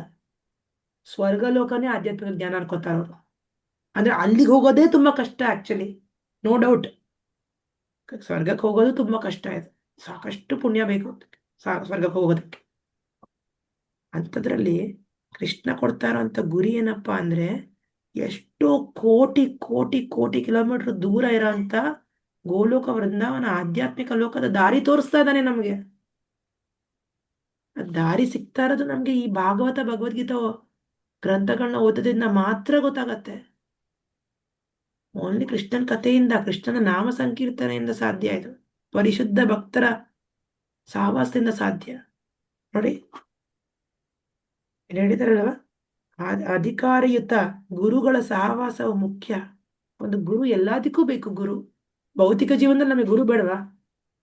ಬೇಕೇ ಬೇಕು, ಎಲ್ಲದಕ್ಕೂ. ಈಗ ನನ್ನ ಮಗ ಮೃದಂಗ ಕಲ್ತ್ಕೊತಾನೆ, ಮೃದಂಗ ಚೆನ್ನಾಗಿ ಹೇಳ್ಕೊಡೋ ಗುರು ಹುಡುಕಿದ್ದೀನಿ ನಾನು ಹೇಳ್ಕೊಡೋದಕ್ಕೆ ಅವನಿಗೆ. ಅದೇ ತರ ನಾವು ಯಾವುದೇ ಸಬ್ಜೆಕ್ಟ್ ನಾವು ನಿಪುಣರಾಗಬೇಕು ಅಂದ್ರೆ ಆ ಮಾರ್ಗದಲ್ಲಿ ಆ ಮಾರ್ಗ ತೋರ್ಸಕ್ಕೆ ನಮಗೆ ಒಳ್ಳೆ ಗುರು ಬೇಕಲ್ವಾ? ಆಧ್ಯಾತ್ಮಿಕ ಭೌತಿಕ ಪ್ರಪಂಚದಲ್ಲಿ ಆ ಕಡೆ ಈ ಕಡೆ ಯಾರು ನಡೆಯುತ್ತೆ. ಇದು ಜೀವನದ ಪ್ರಶ್ನೆ. ಇದು ಒಂದ್ಸರಿ ಸತ್ ಮೇಲೆ ಪರವಾಗಿಲ್ಲ ಬಿಡು, ಇನ್ನೊಂದ್ಸರಿ ಹುಟ್ಟನಕ್ಕಾಗತ್ತ? ಒಂದ್ ಎಕ್ಸಾಮ್ ಫೇಲ್ ಆದ್ರೂ ಪರವಾಗಿಲ್ಲ ಅನ್ಬೋದು, ಇನ್ನೊಂದು ಎಕ್ಸಾಮ್ ಬರೆಯೋ ಅನ್ಬೋದು. ನಮ್ ಜೀವನದ ಒಂದೇ ಸರಿ ಚಾನ್ಸ್ ಇರೋದು. ಒಂದ್ಸರಿ ಹೋದ್ಮೇಲೆ ಮತ್ತೆ ಹುಟ್ಟಬೇಕಾಗತ್ತೆ, ಮತ್ತೆ ಪೂರ್ತಿ ಅನುಭವಿಸ್ಬೇಕಾಗತ್ತೆ ಅಲ್ವಾ? ಹಾಗಾಗಿ ಈ ಈ ಗುರಿ ತೋರ್ಸೋದು ಓನ್ಲಿ ಕೇವಲ ಆಧ್ಯಾತ್ಮಿಕ ಗುರು. ಅದಕ್ಕೆ ವೈಷ್ಣವ ಮಾತ್ರ ನಿಜವಾದ ಗುರು. ಬಿಕಾಸ್ ಅವರು ಕ್ಲಿಯರ್ ದಾರಿ ಹೇಳ್ತಾರೆ. ಅವರು ಸುತ್ತು ಬಳಸಿ ಮಾತಾಡಲ್ಲ, ಅವರು ಇಲ್ಲೇ ಎಲ್ಲೋ ಇದ್ರೆ ನಡೆಯುತ್ತೆ, ಇದು ಕೂಡ ಒಂದು ವೈಕುಂಠನೇ. ಎಷ್ಟು ಜನ ಅದು ಹೇಳ್ತಾರೆ, ಇದು ಕಲಿಯುಗನೇ ಅಲ್ಲ ಅಂತಾರೆ, ಇದೇ ಸತ್ಯಯುಗ ಅಂತಾರೆ, ಇದೇ ವೈಕುಂಠ ಅಂತಾರೆ. ವೈಕುಂಠ ಇದು ಯಾವಾಗ ಆಗತ್ತೆ? ಇದು ವೃಂದಾವನ ಯಾವಾಗ ಆಗತ್ತೆ? ನಾವ್ ಯಾವಾಗಲೂ ಕೃಷ್ಣ ಪ್ರಜ್ಞೆದಲ್ಲಿದ್ರೆ ಅವಾಗ ಇದು ವೃಂದಾವನ ಅನ್ಸ್ಕೊಳತ್ತೆ ಅಲ್ವಾ? ನಾವು ಕೃಷ್ಣನ್ ಮೇಲೆ ಯಾವಾಗ್ಲೂ ಮನ್ಸಿಡಂಗಾದ್ರೆ, 24 ಗಂಟೆ ಕೃಷ್ಣನ್ ನಾಪ್ಕ ಬರ್ತಿದ್ದಾನೆ ಅಂದ್ರೆ ಅವಾಗ ನಾವು ವೈಕುಂಠದಲ್ಲಿ ಇದ್ದಂಗೆ ಅರ್ಥ. ನಾನು ಮಾಯದಲ್ಲಿ ಇದ್ಬಿಟ್ಟು ವೈಕುಂಠದಲ್ಲಿ ಇದೀನಿ ಅನ್ಕೊಂಡ್ರೆ ಅದೇನಂತಾರೆ? ಮೂರ್ಖತ್ವ, ಅದು ಮುಟ್ಟಾಳ್ತನ ಅದು ಅಲ್ವಾ? ಆ ತರ ಮೋಸ ಮಾರ್ಗ ತೋರಿಸೋಂತ ತಪ್ಪು ಮಾರ್ಗ ತೋರ್ಸಕ್ಕೆ ಎಷ್ಟೊಂದು ಜನ ಇದ್ದಾರೆ ಕಲಿಯುಗದಲ್ಲಿ ಅಲ್ವಾ? ಆ ಭ್ರಾಂತಿಗೆ ನಾವು ಹೋಗ್ಬಾರ್ದು. ಆ ಯಾವುದೋ ಮಾರ್ಗದಲ್ಲಿ ನಾವು ಸಿಕ್ಕೊಂಡಿದ್ರೆ ನಮ್ಗೆ ಇಷ್ಟು ಒಳ್ಳೆ ಮಾರ್ಗ ನಾವು ಸಿಗ್ತಾನೆ ಇರ್ಲಿಲ್ಲ. ಆತರ ಎಷ್ಟೊಂದು ಜನ ಎಲ್ಲೆಲ್ಲೋ ಹುಡುಕ್ತಾ ಇದಾರೆ ಆಧ್ಯಾತ್ಮಿಕ ಹೆಸರಲ್ಲಿ ಏನೇನೇನೇನೋ ಕಾರ್ಯಗಳು ಮಾಡ್ತಾ ಇದ್ದಾರೆ ಅಲ್ವಾ? ಪ್ಯೂರ್ ಆಧ್ಯಾತ್ಮಿಕ ಅಂದ್ರೆ ಕೃಷ್ಣ ಕಾನ್ಶಿಯಸ್ನೆಸ್, ಕೃಷ್ಣ ಭಕ್ತಿ ಸೇನೆ ಅಲ್ವಾ? ಎಲ್ಲ ವೇದದ ಸಾರ ಅಂದ್ರೆ ಕೃಷ್ಣನ ಅರ್ಥ ಮಾಡ್ಕೊಳ್ಳೋದು. ಅದಲ್ಲೇನೆ ಸುಮ್ನೆ ಏನೋ ಅಹಂ ಅಹಂ ಅಹಂ ಓಂ ಓಂ ಓಂ ಅನ್ಕೊಂಡು ಎಷ್ಟು ವರ್ಷ ಮಾಡ್ತಾರೆ ಇವರು ಓಂ ಅನ್ಕೊಂಡು ಅಲ್ವಾ? ಓಮಿಂದ ಏನ್ ಬರುತ್ತೆ? ಓಂ ಮಾಡೋದ್ರಿಂದ, ಓಂ ಅನ್ನೋದ್ರಿಂದ ಏನ್ ಬರಲ್ಲ, ಏನೋ ಒಂದ್ ಸ್ವಲ್ಪ ಸೈಲೆನ್ಸ್ ಅಷ್ಟೇ ಅಲ್ವಾ? ಕಾಡಿಗೋದ್ರೂ ಸೈಲೆನ್ಸ್ ಆಗಿರ್ಬೋದು, ಏನಿದೆ ಅದ್ರಲ್ಲಿ? ಪರಮ ಶಾಂತಿ ಅನ್ನೋದು ಕೃಷ್ಣ ಭಕ್ತರಿಗೆ ಇರೋದದು, ಎಲ್ಲರಿಗೂ ಅಲ್ಲ. ಇವ್ರ ಮನ್ಸು ಯಾವ್ತರ, ಮಾಮೂಲು ಜನರಿಗೆ ಯಾವ್ತರ ಹೊಡ್ಕೊಳತ್ತೆ ಅಂದ್ರೆ, ಒಂದು ಪಾತ್ರದಲ್ಲಿ ಲೋಟಗಳು ಹಾಕೊಂಡು ಡಬ ಡಬ ಡಬ ಡಬ ಡಬ ಡಬ ಡಬ ಡಬ ಸೌಂಡ್ ಮಾಡಿದ್ರೆ ಹೆಂಗಿರತ್ತೆ ಆತರ ಅವ್ರ ಮನ್ಸು ಆಕ್ಚುಲಿ. ಅದಕ್ಕೋಸ್ಕರನೇ ಅವ್ರು ಓಂ ಮಾಡೋದು, ಪ್ರಾಣಾಯಾಮ ಮಾಡೋದು. ಸಾಕಾಗಲ್ಲ. ಯೋಗ ನಿಯಮಗಳು 8 ಅಲ್ವಾ? ಅಷ್ಟಾಂಗ ಯೋಗ ಮಾಡ್ಬೇಕು, ಪೂರ್ತಿ ಅಂಗ ಎಲ್ಲ ಅಂಗಗಳನ್ನು ನಿಭಾಯಿಸ್ಬೇಕು, ಅವಾಗ ಯೋಗ ಮಾಡ್ದಂಗೆ. ಅದ್ ಮಾಡೋದಕ್ಕೆ ಅನುಕೂಲ ಇದೆಯಾ ಇವತ್ತಿನ ಕಾಲದಲ್ಲಿ? ಕುತ್ಕೊಳಕ್ ಆಗತ್ತ? ನಾವು 5 ನಿಮಿಷ ಕುತ್ಕೊಂಡ್ರೆ ನಮ್ಮ ಮಗ ಓಡ್ಕೊಂಡ್ ಬರ್ತಾನೆ ಅಲ್ವಾ? ಚಿಕ್ಕ ಮಕ್ಳಿರೋ ಇಲ್ಲ, ದೊಡ್ಡವರೇ ಆಗಿರ್ಬೋದು, ನಮ್ಮ ಮನ್ಸು ಬಿಡತ್ತಾ? ನಾವು ಹಿರಿಯ ಏಜಲ್ಲೇ ಇರ್ಬೋದು, ನಮ್ಮ ಮನ್ಸಿಗೆ ಆ ಟ್ರೈನಿಂಗ್ ಇದೆಯಾ? ಸೈಲೆಂಟ್ ಆಗಿ ಕುತ್ಕೊಂಡು ಮಾಡೋಣಪ್ಪ ಮೆಡಿಟೇಷನ್ ಹಾಕಿ ಆಗಲ್ಲ ಅಲ್ವಾ? ಧ್ರುವ ಮಹಾರಾಜ್ ಮಾಡೋಣ ಹಾಕಲ್ಲ. ಎಲ್ಲಿದೆ ನಮ್ಗೆ ಸಾಕ್ಷಾತ್ಕಾರ ಪಡೆಯೋದಿಕ್ಕೆ ಎಲ್ಲಿದೆ ಅವಕಾಶ ಕಲಿಯುಗದಲ್ಲಿ? ಕೇವಲ ಹರಿನಾಮದಿಂದನೇ ಸಾಧ್ಯ ಇದು. ಭಗವಂತನ ಭಕ್ತಿ ಬುದ್ಧಿ ಯೋಗದಿಂದ ಸಾಧ್ಯ ಅಂತಾರೆ ಕೃಷ್ಣ. ಓಕೆನಾ? ನೋಡಿ ಏನ್ ಹೇಳ್ತಾರೆ, ಒಬ್ಬ ಭಕ್ತ ಸಾಕಷ್ಟು ಬುದ್ಧಿವಂತ ಅಲ್ಲ ಅಂತ ಇಟ್ಕೊಳ್ಳೋಣ. ಅಂದ್ರೆ ಒಂದ್ ಸಾಕಷ್ಟು ಓದು ಬರಹ ಅವನಿಗೆ ಬರಲ್ಲ, ಅವನಿಗೆ ಇಷ್ಟು ದೊಡ್ಡ ದೊಡ್ಡ ಪುಸ್ತಕಗಳಾಗ್ಲಿ ಈ ವಿದ್ಯೆ, ಈ ಬ್ರಹ್ಮವಿದ್ಯೆನ ಅರ್ಥ ಮಾಡ್ಕೊಳ್ಳೋಷ್ಟು ಸಾಮರ್ಥ್ಯ ಇಲ್ಲೇ ಇರ್ಬೋದು. ಕೃಷ್ಣ ಅದು ಒಪ್ಕೋತಾನೆ. ಅಂತ ವ್ಯಕ್ತಿಯ ಆತ್ಮ ಸಾಕ್ಷಾತ್ಕಾರ ಹೇಗ್ ನಡೆಯುತ್ತೆ ಮತ್ತೆ? ಅಂದ್ರೆ ಅಂತ ವ್ಯಕ್ತಿ ಭಗವಂತನ ನಾಮಕ್ಕೆ ಹೋಗಕ್ ಆಗಲ್ವಾ? ಏನಂತೀರಾ ನೀವು ಮಾತಾಜಿ? ಯಾರು ಹೋಗ್ಬೋದು ಮತ್ತೆ ಶುದ್ಧ ಆ, ಓದೋದ್ರಿಂದಾನು ಹೋಗ್ಬೋದು ಮಾತಾಜಿ. ಅವರು ಕೀರ್ತನೆ ಕೇಳೋದು ಅವರು ಇನ್ನೊಬ್ರು ಹೇಳ್ತಾ ಇರ್ತಾರಲ್ಲ ಬುಕ್ಕಲ್ಲಿ ಇರೋದು, ಅದು ಕೇಳ್ಕೊಂಡು ಹೋಗ್ಬೋದು ಮಾತಾಜಿ. ಓಕೆ. ಮತ್ತೆ ಯಾರು ಡಿವೋಟೀಸ್ ಯಾರು ಮಾತಾಡಿಲ್ವೋ ಮಾತಾಡಿ. ಕಲ್ಪನಾ ಮಾತಾಜಿ, ರಾಧಿಕಾ ಮಾತಾಜಿ, ಏನಂತೀರಾ ನೀವು? ಮತ್ತೆ ಸುನೀತಾ ಕ್ವಶನ್ ಮಾತಾಡಿ. ಮಾತಾಜಿ. ಹಾ ಮಾತಾಜಿ, ಪ್ರಶ್ನೆ ಏನಂದ್ರೆ, ಇವಾಗ ಯಾರು ಭಕ್ತರಿರ್ಬೋದು, ಅವ್ರಿಗೆ ಸಾಕಷ್ಟು ಈ ಜ್ಞಾನ, ಭಗವಂತನ ಬ್ರಹ್ಮಜ್ಞಾನ ಇದು ಅರ್ಥ ಮಾಡ್ಕೊಳ್ಳೋಷ್ಟು ಸಾಕಷ್ಟು ಬುದ್ಧಿವಂತಿಕೆ ಇಲ್ಲದೆ ಇರಬಹುದು. ಭಗವಂತ ಹೇಳ್ತಾ ಇರುವಂತ ಈ ಶಾಸ್ತ್ರ ಅಧ್ಯಯನ ಮಾಡೋದ್ರಿಂದ ಅರ್ಥ ಆಗದೆ ಇರ್ಬೋದು. ಅಂತ ವ್ಯಕ್ತಿ ಮತ್ತೆ ಆತ್ಮ ಸಾಕ್ಷಾತ್ಕಾರ ಆಗತ್ತಾ ಆಗಲ್ವಾ? ಅಂದ್ರೆ ಈ ಭಕ್ತಿ ಮಾರ್ಗದಲ್ಲಿ ಇದ್ರೆ ಅವನಿಗೆ ಆಗುತ್ತೆ ಮಾತಾಜಿ, ಬೆನಿಫಿಟ್ ಇದೆಯಾ? ಹೆಂಗಾಗತ್ತೆ? ಅವನಿಗೆ ಆಗತ್ತೆ ಅರ್ಥ ಮಾತಾಜಿ. ಆಗಲ್ಲ ಅನ್ಕೋಣಪ್ಪ, ಹೆಂಗ್ ಮಾಡ್ಕೋತಾನ ಅವನು? ಹೆಂಗ್ ಸಹಾಯ ಆಗತ್ತೆ? ಒಂದು ಗುರು ಮುಖ ಅಂತ ಮಾತಾಜಿ.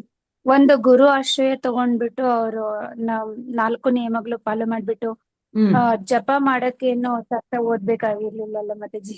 ಹ್ಮ್ 16 ರೌಂಡ್ಸ್ ಮಾಡಿ ಮತ್ತೆ ನಮ್ ಹ್ಮ್ ಟೆಂಪಲ್ ಅಲ್ಲಿ ಸೇವೆ ಮಾಡಿ ಹಾ ಗುರು ಸೇವೆ ಮಾಡಿದ್ರೆ ಆಗುತ್ತೆ ಮಾತಾಜಿ ಆತ್ಮ ಕರೆಕ್ಟ್. ಸಾಕ್ಷಾತ್ಕಾರ. Very nice.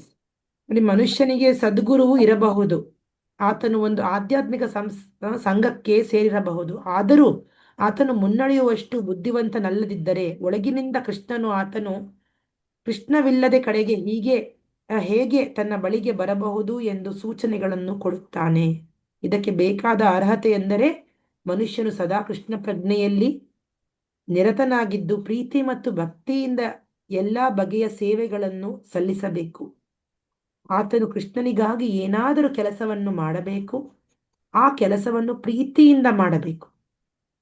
ಓಕೆನಾ? ಪ್ರೀತಿಯಿಂದ ಮಾಡಬೇಕು. ಭಕ್ತನು ಆತ್ಮ ಸಾಕ್ಷಾತ್ಕಾರದ ಹಾದಿಯಲ್ಲಿ ಮುನ್ನಡೆಯುವಷ್ಟು ಬುದ್ಧಿವಂತನಲ್ಲದಿದ್ದರೂ ಪ್ರಾಮಾಣಿಕವಾಗಿದ್ದು ಭಕ್ತಿ ಸೇವೆಗೆ ನಿಷ್ಠನಾಗಿದ್ದರೆ ಪ್ರಭುವು ಪ್ರಗತಿಯನ್ನು ಸಾಧಿಸಲು ಮತ್ತು ಕಟ್ಟಕಡೆಗೆ ತನ್ನ ಬಳಿಗೆ ಬರಲು ಅವನಿಗೆ ಅವಕಾಶವನ್ನು ನೀಡುತ್ತಾನೆ. ಓಕೆನಾ? ಹಾಗಾಗಿ ನಮ್ಮ ಹತ್ರ ಏನೂ ಗುಣಗಳಿಲ್ಲದೆ ಇರಬಹುದು, ಆದ್ರೂ ಕೃಷ್ಣ ನಮಗೆ ಸಹಾಯ ಮಾಡ್ತಾನೆ ಕಟ್ಟ ಕಡೆಗೆ ಅವನ ಒಂದು ಧಾಮಕ್ಕೆ ಸೇರೋದಕ್ಕೆ. ಇನ್ನೊಂದು ಶ್ಲೋಕ ಮಾಡ್ಬಿಟ್ಟು ಸ್ಟಾಪ್ ಮಾಡೋಣ. ಲಾಸ್ಟ್ ಶ್ಲೋಕ ಇದು. ನಾಲ್ಕು ಶ್ಲೋಕಗಳನ್ನ ಏನ್ ಹೇಳಿದ ಚತುರ್ಶ್ಲೋಕಿ ಭಗವದ್ಗೀತಾ ಅಂತಾರಲ್ವಾ, 8, 9, 10, 11 4. ಓಕೆ. ತೇಷಾಮೇವಾನುಕಂಪಾರ್ಥಂ ಅಹಂ ಅಜ್ಞಾನಜಂ ತಮಃ ನಾಶಯಾಮಿ ಆತ್ಮ ಭಾವಸ್ಥೋ ಜ್ಞಾನದೀಪೇನ ಭಾಸ್ವತ. ಎಲ್ಲರೂ ಈ 4 ಶ್ಲೋಕ ಕಲ್ತ್ಕೊಂಡು ಆಡಿಯೋ ರೆಕಾರ್ಡಿಂಗ್ ಮಾಡಿ ಕಳಿಸ್ಬೇಕು ನೀವು ನಮ್ಮ ಗ್ರೂಪಲ್ಲಿ. ನಮ್ದು 7 PM ಕನ್ನಡ ಗ್ರೂಪ್ ಇದೆಯಲ್ವ, ಮೇನ್ ಗ್ರೂಪು, ಆ ಗ್ರೂಪಲ್ಲಿ ಕಳಿಸ್ಬೇಕು. ಈ 4 ಚತುಶ್ಲೋಕಿ ಭಗವದ್ಗೀತೆ ಎಲ್ಲರೂ ಬೈ ಹಾರ್ಟ್ ಮಾಡೋ ಪ್ರಯತ್ನ ಮಾಡಿಲ್ಲ ಅಂದ್ರೆ ನೋಡ್ಕೊಂಡಾದ್ರೂ ಶ್ಲೋಕ ಹೇಳ್ಬೇಕು. ಶ್ಲೋಕ ಅನುವಾದ ಓದ್ತಿದ್ರು ಮಾತಾಜಿ. ಹರೇ ಕೃಷ್ಣ. ಓದ್ರಿ ಮಾತಾಜಿ. ಅವರಿಗೆ ವಿಷಯವು ಅನುಕಂಪವನ್ನು ತೋರಲು ನಾನು ಅವರ ಹೃದಯಗಳಲ್ಲಿದ್ದು ಜ್ಞಾನದ ದೀಪದ ಬೆಳಕಿನಿಂದ ಅಜ್ಞಾನವನ್ನು ಕತ್ತಲವನ್ನು ನಾಶ ಮಾಡುತ್ತೇನೆ. ಜೈ. ಹರೇ ಕೃಷ್ಣ ಮಾತಾಜಿ. ಅಲ್ವಾ? 8, 9, 10, 11 ಮಾತಾಜಿ. ಹೌದು. ಏನಂತ ಕೃಷ್ಣ? ವಿಶೇಷ ಅನುಕಂಪ ಯಾರಿಗೆ? ಭಗವಂತನ ಭಕ್ತರಿಗೆ. ಯಾರು ಪ್ರಾಮಾಣಿಕವಾಗಿ ಭಕ್ತಿ ಸೇವೆ ಸಲ್ಲಿಸ್ತಾ ಇದ್ದಾರೋ ಅಲ್ವಾ, ಏನೇ ಚಿಕ್ಕ ಸೇವೆನೇ ಇರ್ಬೋದು, ಪ್ರೀತಿಯಿಂದ ಕೃಷ್ಣನ್ ಮಾಡ್ಕೊಡೋದು, ಪ್ರೀತಿಯಿಂದ ಅವನ ಹೆಸರು ನಾಮ ತಗೊಳ್ಳೋದು, ಶ್ರದ್ಧೆಯಿಂದ ಅವನ ಕತೆ ಕೇಳೋದು, ಅಟೆಂಟಿವ್ ಆಗಿ. ವಿಶೇಷ ಅನುಕಂಪವನ್ನು ತೋರಲು ನಾನು ಅವರ ಹೃದಯದಲ್ಲಿದ್ದು ಜ್ಞಾನದ ದೀಪದ ಬೆಳಕಿನಿಂದ. ಜ್ಞಾನದ ದೀಪದ ಬೆಳಕು. ಜ್ಞಾನ ಯಾವುದು ಕಲಿಸ್ತಾ ಇರೋದಿಲ್ಲಿ? ದೀಪಕ್ಕೆ ದೀಪ ಅಂದ್ರೆ ಬೆಳಕು. ಬೆಳಕಿದ್ರೆ ಕಾಣತ್ತೆ ನಮ್ಗೆ ಸ್ಪಷ್ಟವಾಗಿ ಅಲ್ವಾ? ಕತ್ಲಾದ್ರೆ ಏನು ಕಾಣಿಸಲ್ಲ, ಕಾಣುವುದಿಲ್ಲ. ನಮ್ ಕೈಯೇ ನಮಗ್ ಕಾಣಿಸಲ್ಲ. ಹೌದಲ್ವಾ? ಬೆಳಕು ತುಂಬಾ ಮುಖ್ಯ. ಬೆಳಕನ್ನ ಜ್ಞಾನ ಕೊಲಿಸ್ತದ ಕೃಷ್ಣ. ನಮ್ಗೆ ಈ ಜ್ಞಾನ ಇಲ್ಲದೆ ಹೋದ್ರೆ, ಭಗವದ್ಗೀತೆ ಜ್ಞಾನ ಇಲ್ಲ ಅಂದ್ರೆ ಈ ಪ್ರಪಂಚದಲ್ಲಿ ಎಲ್ಲೋ ನಾವು ಕಳೆದೋಗ್ಬಿಡ್ತೀವಿ ನಾವು, ಅಲ್ವಾ? ಈ ಬ್ರಹ್ಮಾಂಡದಲ್ಲಿ ಎಲ್ಲೋ ಕಳ್ಕೊಂಡಿರ್ತೀವಿ ನಾವು. ನಮ್ಗೆ ಈ ಜ್ಞಾನ ದೀಪ ಅರ್ಥ ಆಗ್ಬೇಕು ಅಂದ್ರೆ ಕೃಷ್ಣನಂತಾನೆ, ಜ್ಞಾನದ ದೀಪದ ಬೆಳಕಿನಿಂದ ಅಜ್ಞಾನದ ಕತ್ತಲನ್ನು ನಾಶ ಮಾಡುತ್ತೇನೆ. ಅಲ್ವಾ? ಅಜ್ಞಾನದ ಕಾರಣನೇ ಆಕ್ಚುಲಿ ಜೀವಿ ರಾಶಿಗಳು ಬಳಲ್ತಾ ಇರೋದು, ಅಲ್ವಾ? ಸೊ ಅಜ್ಞಾನ ಹೋಗ್ಲಾಡಿಸ್ತಾನೆ ಕೃಷ್ಣ. ಆ ಪಾಪ ಮಾಡೋ ಪ್ರಕ್ರಿಯೆನ ತೆಗಿತಾನೆ ನಮ್ಮ ಜೀವನದಿಂದ, ಜ್ಞಾನ ಕೊಡೋದ್ರಿಂದ ಅದು ಹೋಗುತ್ತೆ, ಅಲ್ವಾ? ಸೊ ಹಾಗಾಗಿ ಭಗವಂತನ ಭಕ್ತನಿಗೆ ಸಾಕಷ್ಟು ಜ್ಞಾನ ಇದೆ ಅಂತ ಹೇಳ್ತಾರೆ. ಯಾವಾಗ ಚೈತನ್ಯ ಮಹಾಪ್ರಭು ಬನಾರಸಲ್ಲಿ ಇದ್ದಾಗ, ಚೈತನ್ಯ ಮಹಾಪ್ರಭು ಅವಾಗ ಅವರು ಹರಿಕೃಷ್ಣ ಮಹಾಮಂತ್ರದ ಪ್ರಚಾರ ಮಾಡ್ತಾ ಇದ್ರು. ಅಲ್ಲೊಬ್ರು ದೊಡ್ಡ ಮಾಯವಾದ ವ್ಯಕ್ತಿ ಇದ್ರು, ಹೆಸರು ಪ್ರಕಾಶಾನಂದ ಸರಸ್ವತಿ ಅಂತ. ಅವರೊಂದು ದೊಡ್ಡ ಮಾಯವಾದ ವಿದ್ವಾಂಸರವರು. ಅವ್ರು ಹೇಳೋರು, ಸನ್ಯಾಸಿ ಅಂದ್ರೆ ಶಾಸ್ತ್ರಾಧ್ಯಯನ ಮಾಡ್ಕೊಂಡು ಬ್ರಹ್ಮಜ್ಞಾನ ಪಡ್ಕೊಂಡು ಎಷ್ಟು ನಾವು ಸೈಲೆಂಟ್ ಆಗಿರ್ಬೇಕು. ಈ ತರ ನಾವು ಜೋರಾಗಿ ಮಹಾಮಂತ್ರ, ಈ ತರ ಜೋರಾಗಿ ಹಿಂಗೆ ನೃತ್ಯ ಮಾಡೋದು, ನಾಮ ತಗೊಳ್ಳೋದು ಇದು ಮಾಡಬಾರ್ದು ಅಂತಿದ್ರು ಅವ್ರು. ಅಂತ ಹೇಳ್ತಾ ಇದ್ರು ಅವ್ರು ಚೈತನ್ಯ ಮಹಾಪ್ರಭು. ಅದಾಯ್ತಾ? ಅವಾಗ ಚೈತನ್ಯ ಮಹಾಪ್ರಭು ಮತ್ತೆ ಅವರ ಮಧ್ಯೆ ಒಂದು ವಾದ ವಿವಾದ ನಡೆಯುತ್ತೆ. ಈ ಈ ವಿದ್ವಾಂಸರ ಮಧ್ಯೆ ಆ ತರ ಒಂದು ಒಂದು ಡಿಬೇಟ್ ತರ ನಡೆಯುತ್ತೆ ಒಂದು ವಿಷಯದ ಬಗ್ಗೆ. ಚೈತನ್ಯ ಮಹಾಪ್ರಭು ಅವರು ಏನು ನಿಮಾಯಿ ಪಂಡಿತ್ ಅವರು, ಸಂಸ್ಕೃತದಲ್ಲಿ ಅವ್ರಿಗೆ ಎಷ್ಟು ಜ್ಞಾನ ಇದೆ ಅಂದ್ರೆ ಅವರಿಗೆ ಒಂದು ದೊಡ್ಡ ದೊಡ್ಡ ದೊಡ್ಡ ದೊಡ್ಡ ವಿದ್ವಾಂಸರನ್ನೇ ಅವರು ಸೋಲ್ಸಿದ್ದಾರೆ ಅವರು, ಚೈತನ್ಯ ಮಹಾಪ್ರಭು. ಅಂಥದ್ರಲ್ಲಿ ಯಾವಾಗ ಇವ್ರ ದೀಕ್ಷೆ ಆಯ್ತು ಈಶ್ವರಪುರಿಯಿಂದ, ಚೈತನ್ಯ ಮಹಾಪ್ರಭು ಹರೇಕೃಷ್ಣ ಮಹಾಮಂತ್ರ ಸಂಕೀರ್ತನ ಶುರು ಮಾಡ್ಕೊಂಡ್ರು. ಅವಾಗ ಹರೇಕೃಷ್ಣ ಮಹಾಮಂತ್ರ ಹೇಳೋದ್ರಿಂದ ಅವ್ರಿಗೆ ಏನು ಆನಂದ ಸಿಕ್ತಿತ್ತು ಅಂದ್ರೆ ಅಷ್ಟು ಆನಂದ ಸಿಗ್ತಾ ಇತ್ತು ಅವ್ರಿಗೆ. ಅವ್ರು ಏನೆಲ್ಲ ಹೇಳಕ್ ಶುರು ಮಾಡಿದ್ರು, ಅವರ ಒಂದು ವಾದ ವಿವಾದದಿಂದ ಈಸಿಯಾಗಿ ಇವ್ರನ್ನ ಪ್ರಕಾಶನ ಸರಸ್ವತಿನ ಹಾಕ್ಬಿಟ್ರು. ಸೋಲ್ಸಿದ ತಕ್ಷಣ ಅವರು ಇವ್ರಿಗೆ ಶರಣ ಹೊಂದ್ರ, ಆಕ್ಚುಲಿ ಇವ್ರ ಶಿಷ್ಯರಾಗಿ ಸ್ವೀಕರಿಸ್ಕೊಂಡ್ರು. ಯಾಕೆಲ್ಲ ಹೇಳ್ತಿದ್ದಾರೆ ಅಂದ್ರೆ, ಭಗವಂತನ ಭಕ್ತರಿಗೆ ಕೇವಲ ಭಕ್ತಿ ಮಾಡ್ತಿದಾರೆ ಅಂದ್ರೆ ಅವ್ರಿಗೆ ಜ್ಞಾನ ಇಲ್ಲ ಅಂತ ಅಲ್ಲ, ಅವರಿಗೆ ಪೂರ್ತಿ ಜ್ಞಾನ ಇದೆ ಅಂತ ಅರ್ಥ. ಮೇಲ್ಮೇಲೆ ಜ್ಞಾನ ಅಲ್ಲ, ಮಿಟ ಜ್ಞಾನ ಅಂತ ಹೇಳ್ತಾರೆ ನೋಡಿ. Half knowledge is very dangerous ಅಂತಾರೆ. ಅಂದ್ರೆ ಅರ್ಧ ತಿಳ್ಕೊಂಡಿರೋನು. ಅರ್ಧ ಗೊತ್ತಿದ್ರೆ ಏನ್ ಪ್ರಯೋಜನ? ಪೂರ್ತಿ ಗೊತ್ತಿರ್ಬೇಕಲ್ವಾ ಏನಾದ್ರು ಗೊತ್ತಿದೆ ಅಂದ್ರೆ. ಸೊ ಪೂರ್ತಿ ಗೊತ್ತಿರ್ಬೇಕು. ಆಧ್ಯಾತ್ಮಿಕ ಅಂದ್ರೆ ಪೂರ್ತಿ ಗೊತ್ತಿರ್ಬೇಕು. ಭಗವಂತ ಯಾರು ಅಂದ್ರೆ ಪೂರ್ತಿಯಾಗಿ ಗೊತ್ತಿರ್ಬೇಕು, ಯಾಕೆ ಏನು ಎತ್ತ ಅನ್ನೋದು. ಸೊ ಕೃಷ್ಣ ಕಾನ್ಷಿಯಸ್ ಡಿವೋಟೀಸ್ಗೆ ಭಗವಂತ ತತ್ವ ಗೊತ್ತವ್ರಿಗೆ, ಭಗವಾನ್ ತತ್ವ ಅಲ್ವಾ? ಕೇವಲ ಬ್ರಹ್ಮನಷ್ಟೇ ಅಲ್ಲ, ಬ್ರಹ್ಮೇತಿ ಪರಮಾತ್ಮೇತಿ ಭಗವಾನೇತಿ ಶಬ್ದ 100% ಭಗವಾನ್ ರಿಯಲೈಸೇಷನ್ ಇರೋದ್ರಿಂದ ಅವರಿಗೆ 100% ನಾಲೆಜ್ ಇದೆ ಅಂತ ಅರ್ಥ. ಬ್ರಹ್ಮಜ್ಞಾನನೂ ಇದೆ, ಪರಮಾತ್ಮ ಜ್ಞಾನನೂ ಇದೆ, ಭಗವಂತನ ಜ್ಞಾನನೂ ಇರೋದು ಕೇವಲ ಭಕ್ತರಿಗೆ. ಬಟ್ ಬಾಕಿಯವ್ರಿಗೆ ಅದಲ್ಲ, ಅವ್ರಿಗೆ ಬರೀ ಅರ್ಧನೇ ಗೊತ್ತು. ಬ್ರಹ್ಮನಂತ ಗೊತ್ತು, ಬ್ರಹ್ಮನದ ಆಧ್ಯಾತ್ಮಿಕ ಅಂಶ ಅನ್ನೋದು ಗೊತ್ತು, ಯಾರು ಅನ್ನೋದು ಗೊತ್ತಿಲ್ಲ ಅವರಿಗೆ. ಬ್ರಹ್ಮನ್ ಎಲ್ಲಿಂದ ಬರ್ತಿದ್ದೆ, ಬ್ರಹ್ಮ ಜ್ಯೋತಿ ಎಲ್ಲಿಂದ ಬರ್ತಿದೆ ಅನ್ನೋದು ಗೊತ್ತಿಲ್ಲ ಅವ್ರಿಗೆ, ಮೂಲ ಗೊತ್ತಿಲ್ಲ. ಹಾಗಾಗಿ ಕೃಷ್ಣ ಭಕ್ತರು ಏನು ಸುಮ್ಮನೆ ಸೆಂಟಿಮೆಂಟಲ್ ಅಂತ ಹೇಳ್ತಾರೆ ಇಲ್ಲಿ ವರ್ಡ್, ಸೆಂಟಿಮೆಂಟಲ್. ಇವ್ರು ಯಾರು? ನಮ್ಮ ಮಾಯಾವಾದಿಗಳು ಹೇಳೋದು ಭಗವಂತನ ಭಕ್ತರಿಗೆ. ಬಟ್ ಇಲ್ಲಿ ಹೇಳ್ತಿರೋದು ಸೆಂಟಿಮೆಂಟಲ್ ಅಲ್ಲ ಅಂತಿರೋದು. ಸೆಂಟಿಮೆಂಟಲ್ ಅಂದ್ರೆ ಏನಿದೆ ವರ್ಡ್ ಇಲ್ಲಿ ಸೆಂಟಿಮೆಂಟಲ್ಗೆ? ಚೈತನ್ಯ ಮಹಾಪ್ರಭುಗಳು ಅತಿ ಭಾವುಕರೆಂದು ಹಾಸ್ಯ ಮಾಡಿದರು. ಅತಿ ಭಾವುಕರು, ನಾವು ಸುಮ್ಮನೆ ಭಾವದಿಂದ ಈ ತರ ಕುಣಿತಾ ಇದೀವಿ ಅಂತ ಅನ್ಕೋತಾರೆ.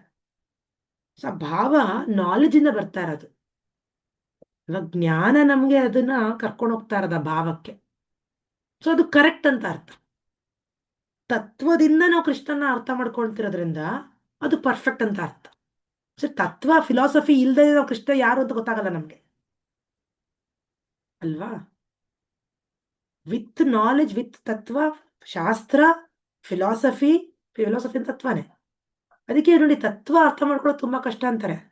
Philosophy is very very very difficult to understand, ಎಲ್ರಿಗೂ ಅರ್ಥ ಆಗಲ್ಲ. ಅದಕ್ಕೆ ಕೃಷ್ಣ ತತ್ವ ಅರ್ಥ ಮಾಡ್ಕೊಳ್ಳೋದು ತುಂಬಾ ಸರಿ ಓದ್ಬೇಕು. ಪ್ರಭುಪಾದ್ ಕಮೆಂಟ್ರಿನ ಭಾಷ್ಯನ ಭಾವಾರ್ಥ ತುಂಬಾ ಸರಿ ಓದ್ಬೇಕು, ತುಂಬಾ ಕೇಳಬೇಕು ಪ್ರಭುಪಾದಿಂದ, ಆಚಾರ್ಯರಿಂದ. ಆವಾಗಲೇ ಕೃಷ್ಣ ತತ್ವ ಏನು ಅನ್ನೋದು ನಮ್ಗೆ ಗೊತ್ತಾಗತ್ತೆ. ತುಂಬಾ ಜನ ಗೊತ್ತೂ ಇಲ್ಲ. ಕೃಷ್ಣ ತತ್ವದಿಂದ ಅರ್ಥ ಮಾಡ್ಕೊಂಡ್ರೆ ಕೃಷ್ಣ ಭಕ್ತಿ ಮಾಡೋದು ತುಂಬಾ ತುಂಬಾ ಆನಂದವಾಗಿರುತ್ತಂತೆ. ಆನಂದ ಸೀಮಾನೈ ಅಂತ ಹೇಳ್ತಾರೆ ನಮ್ ಗುರು ಮಹಾರಾಜ್. ಆನಂದಕ್ಕೆ ಸೀಮಾನೇ ಇಲ್ಲ ಅಂತಾರೆ.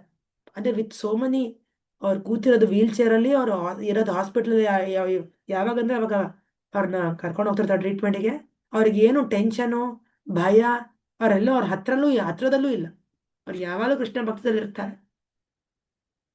ಓಕೆ, ಸೊ ಆನಂದ ಅನ್ನೋದು ಒಳಗಡೆಯಿಂದ ಅನುಭವಿಸ್ತೀವಿ ನಾವು. ಶರೀರ ಜೊತೆ ಏನು ಸಂಬಂಧ ಇಲ್ಲ ಅದು. ಈ ಶರೀರಕ್ಕೆ ಏನಿದೆ ಕೊಡೋದಕ್ಕೆ? ಈ ಶರೀರಕ್ಕೆ ಏನಿದೆ ಸಾಮರ್ಥ್ಯ ಕೊಡೋದಕ್ಕೆ? ಏನ್ ಕೊಡಕ್ಕಾಗತ್ತೆ ಈ ಶರೀರ ನಮಗೆ, ಅಲ್ವಾ? ಶರೀರ ಅನ್ನೋದು ತುಂಬಾ ಕೆಳಮಟ್ಟದಲ್ಲಿರೋದು.